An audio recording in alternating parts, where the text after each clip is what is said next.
Sai, sai, sai, todo o poder das trevas. Sai, sai, sai, a minha fé você não leva. Sai, sai, sai, todo o poder das trevas. Sai, sai, sai, a minha fé você não leva. Ah, não leva não, Jesus Cristo está morando dentro do meu coração. Ah, não leva não, Jesus Cristo está morando dentro do meu coração. Eita! Começando agora o programa 30 Minutos da Igreja Batista Solidária. Sai, sai, sai todo o poder das trevas, do comunismo no Brasil, da incredulidade no Brasil, da perseguição religiosa no Brasil. Sai! Olha, o tema do programa seria coisas da modernidade ou alguma coisa parecida. Eu estou colocando coisas da vida. A realidade é a seguinte: chega desse povo perseguir a gente do jeito que persegue. Doutor Wellington Silveira, muito obrigado pela participação conosco. E antes ainda de você se manifestar, participe conosco. TV, Lincoln Portela, YouTube, ainda também Facebook, Igreja Batista Solidária e Facebook Lincoln Portela. Sai mesmo todo o poder das trevas. É para sair mesmo, doutor Wellington Silveira? Eu acho que é para sair. Inclusive, eu quero cumprimentar o pessoal da nossa produção pela prudência, porque ao passo em que o senhor queria colocar como tema no programa coisas da vida, eles dizem assim, o tema do programa deve ser mudança nos costumes. Eu me lembrei agora da frase... Ele está me pegando nisso aí agora, viu? Você viu que ele descontou? Ele me pegou agora nisso aí. Ele tirou a casquinha. Eu lembrei agora da frase do escritor mineiro Guimarães Rosa, no Grande Sertão Veredas, que ele diz assim: viver é muito perigoso, sempre acaba em morte, né? Coisa da vida é coisa muito perigosa, né, pastor? E por falar viver é perigoso, sempre acaba em morte, o comunismo já matou mais de 100 milhões de pessoas no mundo e eles querem continuar matando ainda, né? E depois a culpa disso é toda de uma pessoa só. É um negócio engraçado, né? O nazismo matou, a culpa é de uma pessoa só, não foi só do Hitler, não. Eu acho que a pessoa que haveria de nascer, nasceu nessa época agora. Que coisa horrorosa, que narrativa nojenta, né? Que coisa feia, Wellington. A grande verdade é que o tempo que vivemos, com essa profunda guerra de narrativas, essa mentira deliberada que nós estamos vivendo no Brasil, eu tenho convicção de que fake news, mentira, narrativas falsas é uma coisa do universo do ser humano e deve acontecer no mundo inteiro. Mas na intensidade que está acontecendo no Brasil, eu não sei se já tem precedente na história do mundo. Eu nunca vi uma coisa dessas, né? O senhor chama atenção para um assunto, no Brasil somente uma pessoa é responsável por todas as mortes decorrentes de uma pandemia. Isso é muito sério, né? É brincadeira, governador nenhum foi responsável, governador nenhum superfaturou respiradores, prefeito nenhum diminuiu o número de ônibus e liberou o comércio agora, como está acontecendo aqui em Belo Horizonte, não é? Não, ninguém, apenas um é culpado disso. Então, somente por um motivo, porque ele permitiu que a ciência desse a sua avaliação pelos médicos, porque os médicos podem receitar sim, e mandaram as pessoas para casa para quando elas perdessem a respiração, pudessem assim ser tratadas, e com isso muita gente morreu. A culpa foi desse cara. Olha, pastor Lincoln, eu tenho acompanhado ainda hoje o noticiário e tenho visto uma coisa.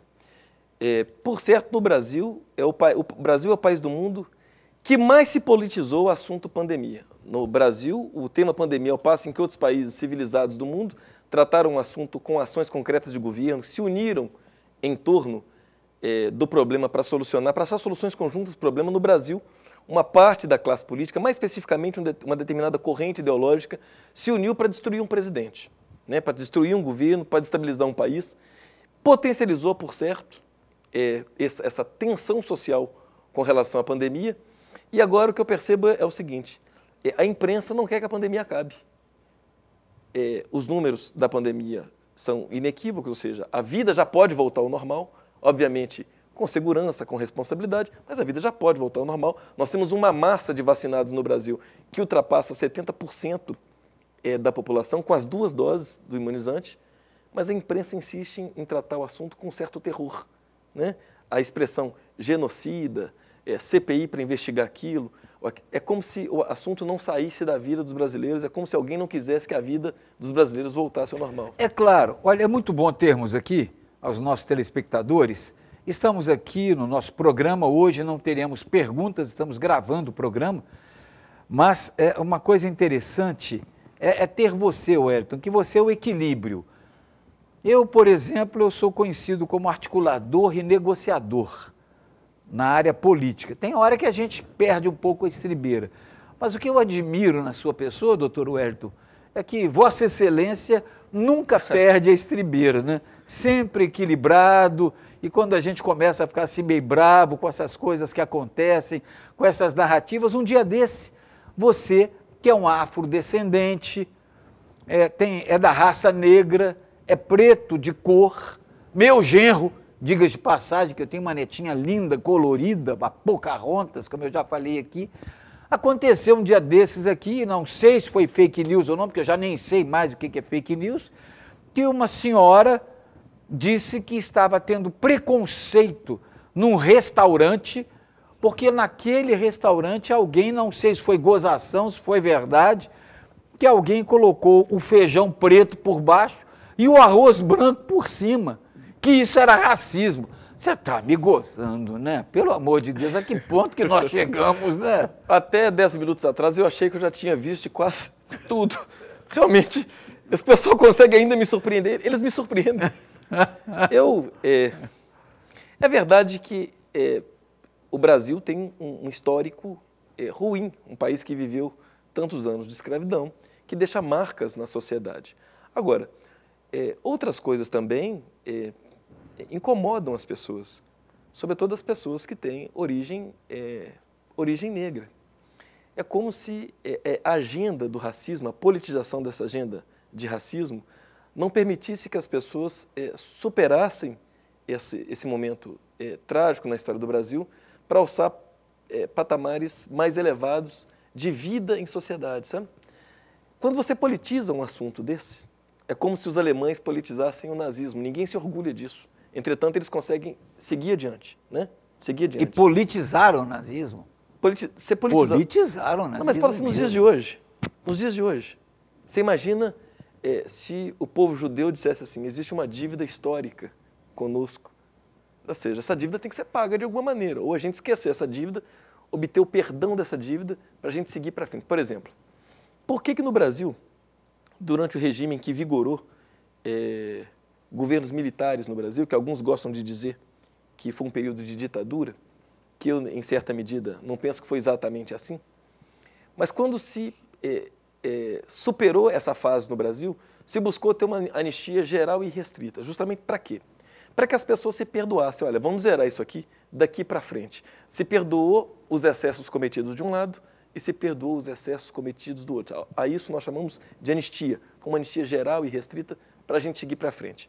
Quando alguém reacende esse assunto, falando em dívida histórica, uma dívida que não acaba nunca, sempre politizando essa temática racismo, isso não permite que o país evolua. A gente fica sempre nesse debate decadente sobre as questões raciais. E eu acho que isso é contraproducente e isso ainda fomenta mais o divisionismo. Você ouviu uma coisa, o senhor está falando dessa brincadeira aí, esses dias uma pessoa me falou que só pode ser brincadeira, isso não pode ser sério, que alguém foi no restaurante e falou. Pois é, porque se alguém fez isso, essa pessoa seguramente sofre das faculdades mentais. Alguém disse assim, como é que são as coisas, né? Se alguém estiver passando na rua, um rapaz negro, alguém chamá-lo de algum animal que tenha uma coloração parecida com a da pele dele, vai dar uma confusão, polícia e tal.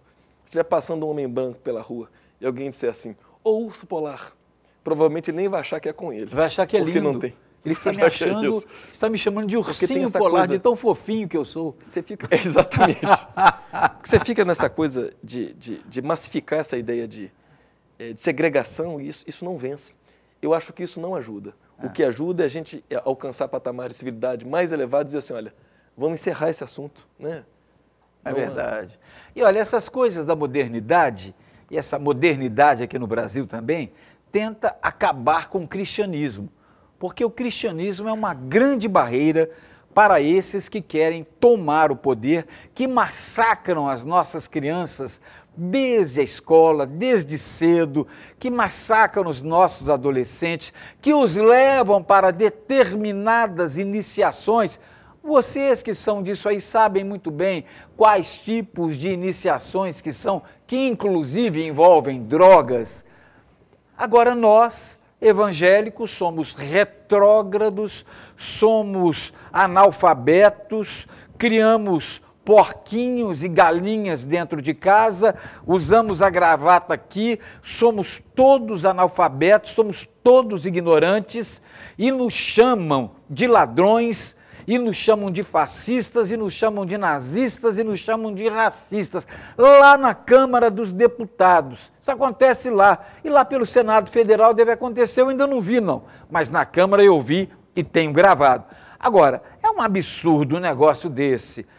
Vim dizer que nessa época de modernidade agora, pai pode se relacionar com a filha pode se relacionar com o pai, a mãe com o filho com a mãe, porque o incesto é para quebrar o pilar da família monogâmica e vem em cima do cristianismo, conversa fiada, tão somente porque o senhor presidente da República disse que queria um ministro terrivelmente evangélico. Vou dizer aos senhores e às senhoras, entrem nas minhas redes sociais, que os senhores vão ver por quanto tempo o ministro está para ser sabatinado no Senado Federal. Se juntar todo o tempo em que ele está para ser sabatinado no Senado Federal, só pelo fato do presidente ter dito que ele seria um terrivelmente evangélico, se computar o tempo, é o tempo dos 10 ministros que estão hoje aqui. Nada contra os ministros e nada contra o Supremo. Estou falando em relação ao Senado Federal, que ainda não tomou as medidas cabíveis nesse sentido. É o tempo que está para que esse ministro seja sabatinado. Mais de 133 dias, se não me engano. O nosso termômetro ali, como é que chama aquilo ali? Tá um negócio fora do comum, né? Poucas vezes... Só porque ele é terrivelmente evangélico. E porque parece que o presidente da Comissão de Constituição e Justiça do Senado é terrivelmente pirracento. Porque a primeira vez, eu não tenho nenhuma lembrança, pode ser que alguém, em algum momento, pesquise e veja se em algum momento alguém fez uma pirraça assim, que beira, com todo respeito, viu, pastor Lincoln? É um parlamentar, merece toda a nossa deferência, mas é uma molecagem. Permitir que um indicado do presidente da República passe 122 dias aguardando a sabatina, no meu entender, é uma afronta à ordem constitucional, macula o regular funcionamento das instituições da República, porque o Senado Federal é uma instituição da República, e cabe a ela fazer a sabatina para que essa pessoa possa ser revestida do cargo de ministro da Suprema Corte no Brasil, ou seja, a Suprema Corte é composta por 11 integrantes, tem 10 porque um cidadão não quer. Porque um cidadão entende que não deve fazer. É chegado até o momento da ANAJURE, que é a Associação Nacional dos Juristas Evangélicos, entrarem com uma ação nesse sentido contra o Senado Federal, para que o Senado dê as explicações por que André Mendonça ainda não foi sabatinado. É porque ele foi considerado terrivelmente evangélico? Isso é uma baita de uma discriminação, senhor. Nós somos tremendamente discriminados. Eu sou discriminado ainda porque professo a minha fé evangélica e não a negarei, queira você ou não.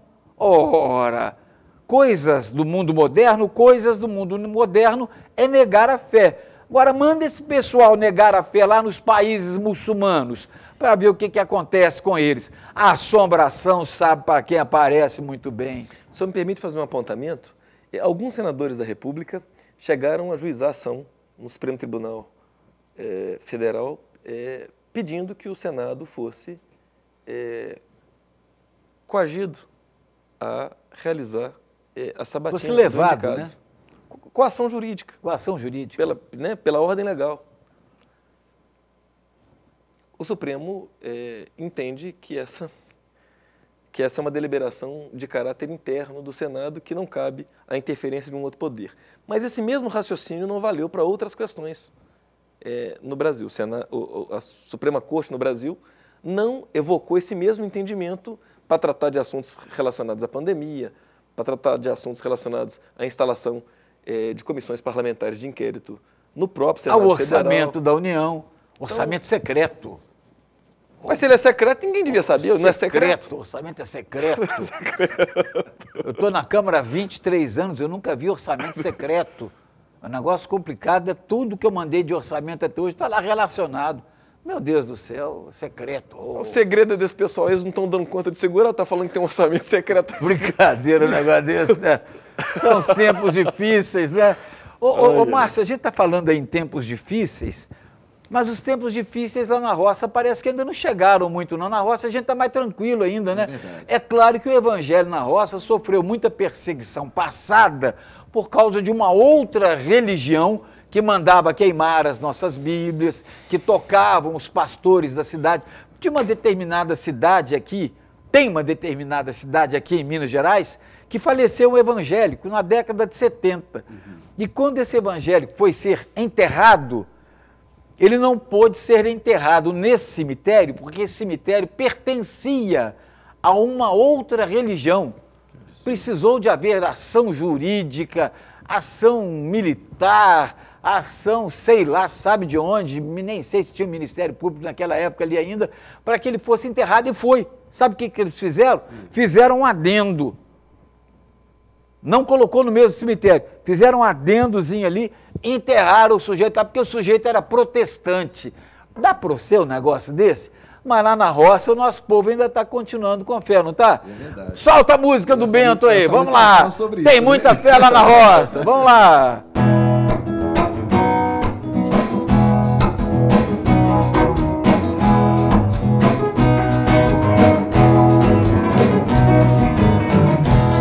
O trem fazia os tormentos, no trilhão de passa o trem, só levando a meditar a vida que o crente tem. Nossa vida é como um trem, sobre os trilhos tem que andar, pois na curva perigosa pode até descarrilhar.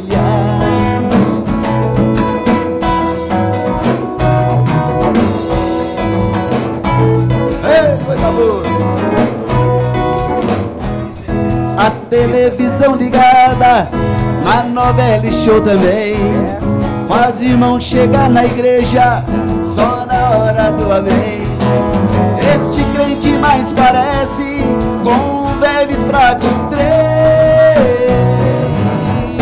quando chega na ladeira quer subir, força não tem. Segura aí, irmão.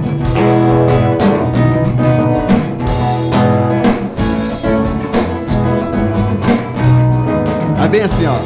Por aqui vou encerrando as minhas comparações, meditando nesses versos, todos vão me dar razão. Vou seguindo a minha linha pra chegar na estação. É Jesus o maquinista e não perde a direção.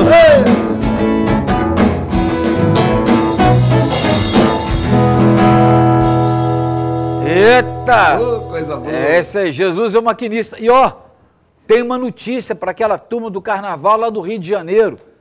Jesus não é gay não, só.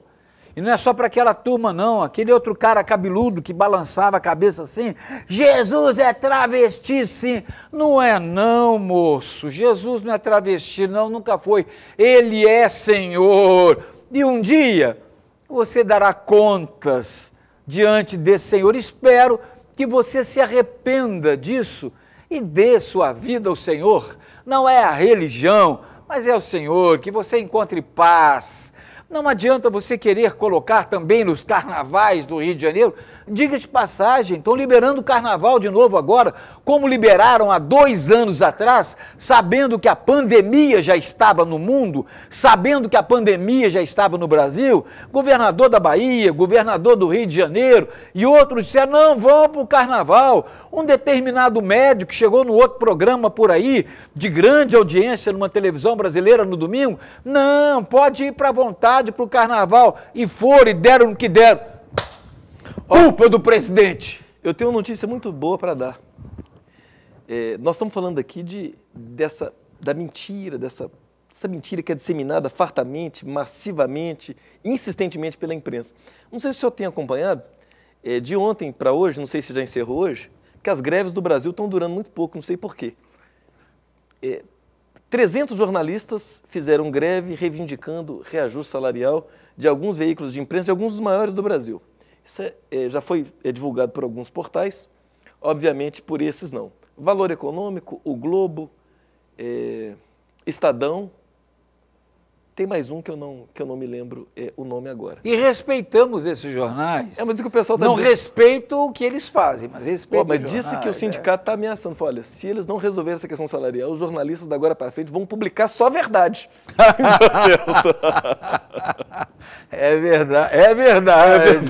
É verdade, aí complica, né?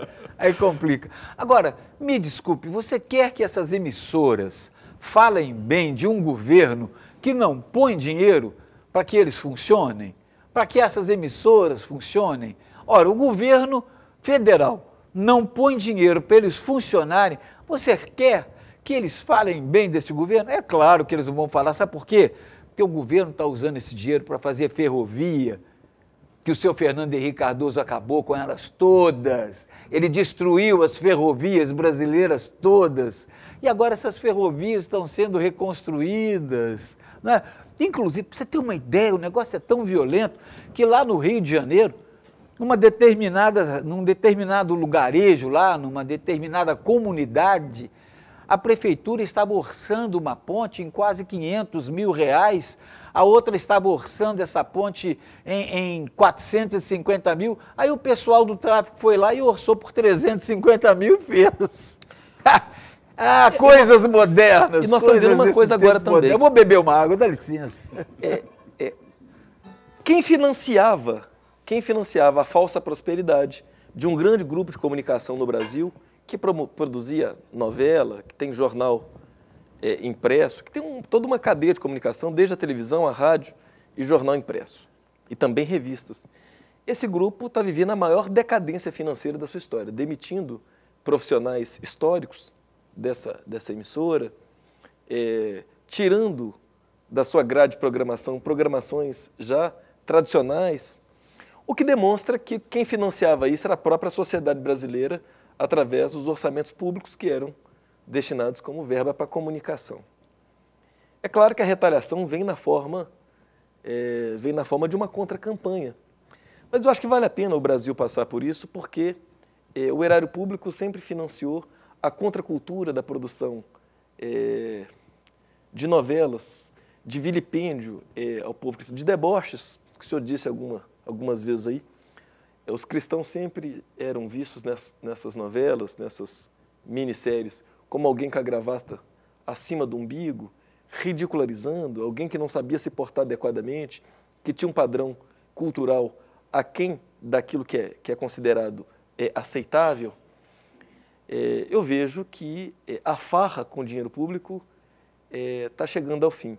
Eu espero que quem tem promovido o desmonte dessa organização financiada com o dinheiro público para promover essa cultura de imbecilidade na sociedade, porque nós temos hoje, comprovadamente, é a primeira vez na história que uma geração tem o QI aquém dos seus pais. É a primeira vez na história que a sociedade produz pessoas intelectualmente inferiores aos seus genitores. É a primeira vez. E alguém falava aqui, salvo engano, foi o nosso querido amigo Daniel Ibs, que dizia o seguinte: se você quer ser carpinteiro, você precisa aprender com um carpinteiro. Se você quer ser médico, você precisa aprender a ser médico com um médico. Se você quer ser um idiota, você precisa ter acesso às idiotices e andar ao lado de idiotas. Essas idiotices fartamente repetidas ao longo desses anos e glamorizadas, né, porque a televisão tinha a capacidade de ditar o comportamento, aquilo que era certo, aquilo que era errado, aquilo que era bonito, aquilo que era feio. E tudo isso financiado com dinheiro público, passando uma falsa ideia de prosperidade, de uma empresa rica que detinha a verdade, a razão, o saber. Hoje nós estamos vendo que era tudo mentira. Eu espero que quem começou essa boa obra tenha a sua outorga renovada por pelo menos mais 4 anos para concluir essa boa obra de defenestrar essa organização que tanto mal tem feito a sociedade, definitivamente, do seio da sociedade E brasileira. por falar em idiotice, eu agora sou um idiota. Eu chamo Elo. Você é menine. Eu sou menine e chamo Elo. E você o quê? Menines? Quando eu chegar aqui para fazer uma saudação à igreja agora, eu quero saudar os menines e as meninas são o quê? Eu nem sei porque... Eu também já não eu entendi acho até que bem. só está atrasado, porque o Mussum já fazia isso na década de 70, né? Eu não sei se a essa altura da minha vida eu vou conseguir aprender a falar igual o Mussum. Fato é que eu acho muita pretensão, acho uma presunção desmedida alguém tentar modificar, por uma questão ideológica, a norma padrão da língua brasileira só para atender um determinado grupo, que é um grupo minoritário, que age como se fosse o grupo majoritário, impondo pseudo-verdades ao resto da sociedade. E não apenas isso, a questão dos banheiros, né? Lá está uma criança, eu estou aqui na igreja, por exemplo, estamos na igreja, aí de repente, num templo, aí de repente chega um homem vestido de saia, fingindo ser um LGBTIQI+, né? Fingindo ser. Olha, preste atenção no que eu estou dizendo, fingindo ser. Aí ele vem, passa um batom, coloca uma peruca aqui e vem na igreja e vem no banheiro das meninas e no banheiro das crianças e corre o risco de cometer um estupro lá dentro. Ora, senhoras e senhores, isso aconteceu nos Estados Unidos da América do Norte, isso está acontecendo aqui no Brasil, os pais começando a reclamar dessas pessoas que estão vindo fazendo esse tipo de coisa. Tem limite para a imbecilidade. A imbecilidade tem limite. O perigo, a cultura do desrespeito é que gera violência. Eu falei sobre isso na Câmara esses dias, falei até de uma maneira muito light, fomentando o assunto, trazendo o assunto à discussão, sem ferir ninguém, sem ferir grupo minoritário nenhum, porque esse grupo minoritário agora está começando a virar majoritário, né? Então é um negócio complicado. Mas sem ferir ninguém. Estou chamando ao debate. Afinal de contas, como é que vai ficar essa história de banheiro agora? Quem é que vai poder usar banheiro? Que hora que vai poder usar? Teremos quantos banheiros para quantas pessoas? Negócio meio complicado isso aí, né, Wélio? Para encerrar o programa, o que você acha sobre isso aí? Você que é mais equilibrado que eu. Não sou, verdadeiramente não sou. Eu me controlo mais, eu tenho tentado me controlar mais. Mas eu vou dizer para você uma coisa, eu tenho visto, agora eles criaram um tal de, não sei se vocês já ouviram falar nisso, você já deve ter visto isso em algum momento. Lá na Câmara alguém já deve ter falado disso, tem um tal de gênero fluido, ou gênero líquido, como queiram. Eu bebi o gênero líquido agora aqui. Para gênero líquido era isso aí. Agora tem esse gênero que o sujeito não se identifica necessariamente com o gênero masculino, não se identifica com o gênero feminino, e ele pode perpassar entre um e outro de acordo com a sua conveniência. Ora ele é do gênero masculino, ora ele é do gênero feminino. Aí eles estão criando essa coisa aí do banheiro híbrido, né? Que o sujeito, eu me sinto mulher, eu entro no banheiro feminino. O problema é se ele virar a chave lá dentro, né? Lá dentro ele virou a chave. Como é que vai fazer? Agora mudou aqui. Como é que vai fazer? É complicado, né? São as imbecilidades do tempo presente, né? Eu queria que a imbecilidade tivesse limite, né? Tem alguém que diz aí que, há um tempo atrás, os imbecis ficavam mais quietos no canto, né? Eles tinham um certo desconforto em se manifestar. Não que todos sejam, entenda bem, né? Bem claro. É claro. Mas parece que os imbecis perderam a modéstia. Imbecil, quando eu digo imbecil não é necessariamente aquela pessoa que se identifica com um conjunto de ideias diferente da gente. Não é isso, é evidente que não é isso. Mas imbecil é aquela pessoa que, inclusive, a despeito de se dizer intolerante, é intolerante. É aquela pessoa que zomba das pessoas que pensam diferente. Isso, particularmente, tem me incomodado profundamente. Eu já disse aqui algumas vezes, e nesse espaço que nos permite conversar sobre diversos temas, sobre isso que tratar, sobretudo, o crente, o conservador, aquela pessoa que é cristã, que se identifica e assume essa posição por um conjunto de convicções que carrega, por entender que aquilo é melhor para a vida dela, essa pessoa ser tida como fundamentalista religiosa, como ignorante, como gado. Então, as pessoas podem perfeitamente ter posições diferentes das outras, acreditar em coisas diferentes. E eu ainda acredito que é possível a gente conviver harmoniosamente com toda a diversidade de pensamento, de convicção, de posição. E devemos fazer isso. E devemos fazer isso. É uma pena que um determinado grupo de pessoas entende que isso não é mais possível e que é preciso estabelecer uma cruzada de guerra para combater as pessoas. Eu acho que, primeiro porque nós entendemos que a nossa luta não é contra a carne, não é contra o sangue, né? Nossa luta, portanto, não é contra as pessoas. Principados e potestades. Mas esses que, numa linguagem mais popular, esses endemoniados que têm se levantado, sobretudo contra os crentes, contra as igrejas, aqueles que têm vilipendiado os valores conservadores, que são valores já cristalizados na sociedade porque deram certo até aqui, que têm instituído novos modelos de convivência que não são apenas para eles, estão instituindo novos modelos de vida em sociedade, mas tentando impor isso aos outros. Isso é que me preocupa e é isso que eu acho uma grande imbecilidade. Nada pior do que a imposição, né? Nada pior. Nós não podemos impor a nossa fé, podemos propor a nossa fé. Você não pode impor um estilo de vida, mas pode propor um estilo de vida.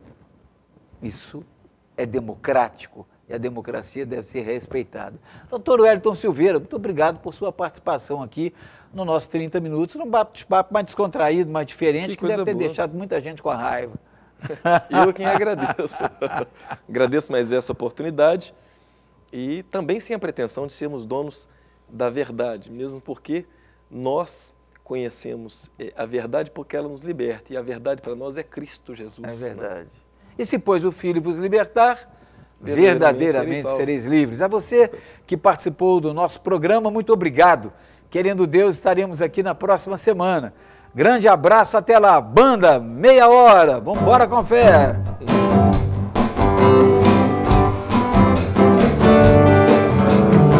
Eu te busco, te procuro, ó Deus. No silêncio tu estás. Eu te busco.